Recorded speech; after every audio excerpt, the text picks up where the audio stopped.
حضرت ابراہیم علیہ السلام کی عادت تھی کہ مہمان کے بغیر کھانا نہیں کھاتے تھے، اور جو کھانا مہمان کے ساتھ کھایا جائے اس کا حساب بھی نہیں ہوگا۔ ساری زندگی یہ ان کو معمول رہا ہے۔ ایک دن بھوک لگی، گھر والوں کو کھانا پکانے کا کہا اور خود مہمان ڈھونڈنے نکلے۔ ایک شخص کو جو کہ بوڑھا تھا لے آئے، دسترخوان پہ بٹھایا، کھانا جب لگ گیا تو اس کو کہا اللہ کا نام لے کے شروع کرو۔ اس نے کہا میں تو اللہ کو نہیں مانتا۔ آپ نے فرمایا کہ میں تیرے سے کوئی ربط، رشتہ اور تعلق نہیں رکھتا، اللہ ہی کے نام پہ تجھے کھلا رہا ہوں، تو میرے رب کا نام تجھے کم از کم لینا چاہیے۔ اس نے کہا میں تو بتوں کا پجاری ہوں اور روٹی کے چند ٹکڑوں کے لیے اپنے بتوں سے بے وفائی نہیں کر سکتا۔ حضرت ابراہیم علیہ السلام بولے جب تو اتنا غیرت مند ہے کہ میرے رب کا نام نہیں لیتا اور اپنے بتوں سے بے وفائی نہیں کر سکتا، تو پھر میرا بھی تو کیا لگتا ہے، اگر میرے رب کو نہیں مانتا تو میں تو کھانا اس رب کے نام پہ کھلاؤں گا، کھاتا ہے تو ٹھیک، نہیں تو تیری مرضی۔ وہ حضرت ابراہیم علیہ السلام کے دسترخوان سے اٹھ کے چلتا بنا، وہ گیا تو جبریل امین حاضر ہو گئے، سلام دیا، سندیسہ سنایا۔ رب کہتا ہے اے میرے خلیل، تو نے میرا ایک بندہ ناراض کر دیا۔ یا اللہ، وہ تیرا بندہ تھا، وہ تو تیرا نام لینا گوارا نہیں کرتا تھا، اور تو فرما رہا ہے کہ وہ میرا بندہ تھا۔ ارشاد ہوا ابراہیم بتاؤ اس کی عمر کتنی ہوگی؟ یا اللہ 80 سال کے قریب ہو۔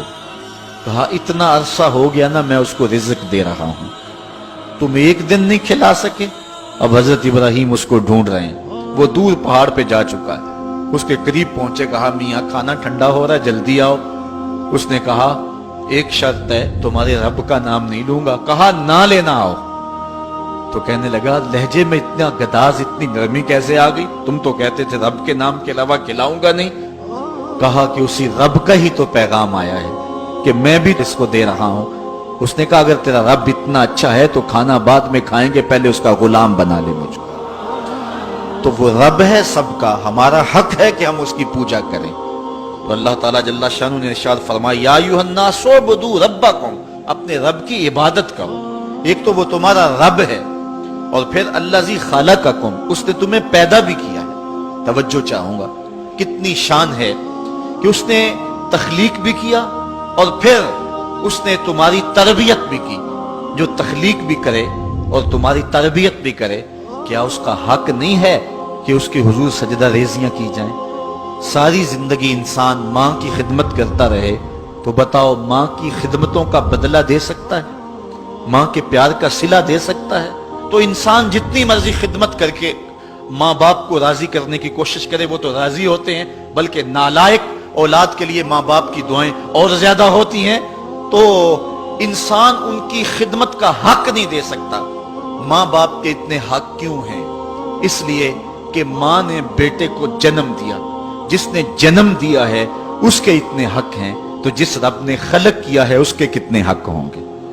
جس نے تخلیق کیا ہے، دست قدرت سے بنایا ہے، تو پھر اس کے کتنے حق ہوں گے؟ تو مجھے بتائیے اس شخص سے بڑا بدبخت کوئی ہو سکتا ہے جو اللہ کے حضور سجدہ ریزی نہیں کرتا؟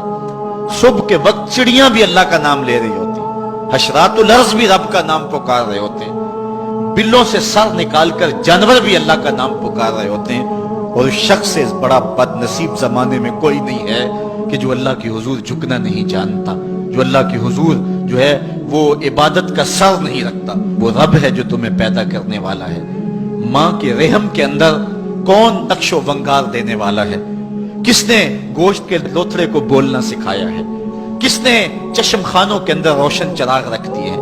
اور کس نے سر کے اندر ایک نشیط اور روشن دماغ رکھ دیا ہے؟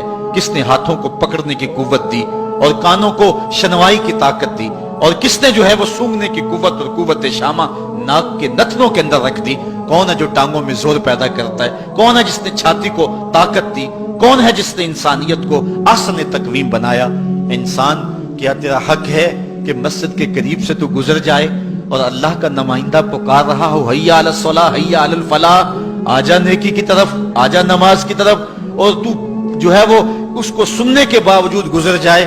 ایسا ہو سکتا ہے کہ تو اس کے حضور آئے نہ، حاضر ہی نہ ہو؟ یہ بد نصیبی نہیں تو اور کیا ہے؟ اللہ تعالیٰ جل شانہ ہمیں اپنی عبادت کی توفیق نصیب فرمائے۔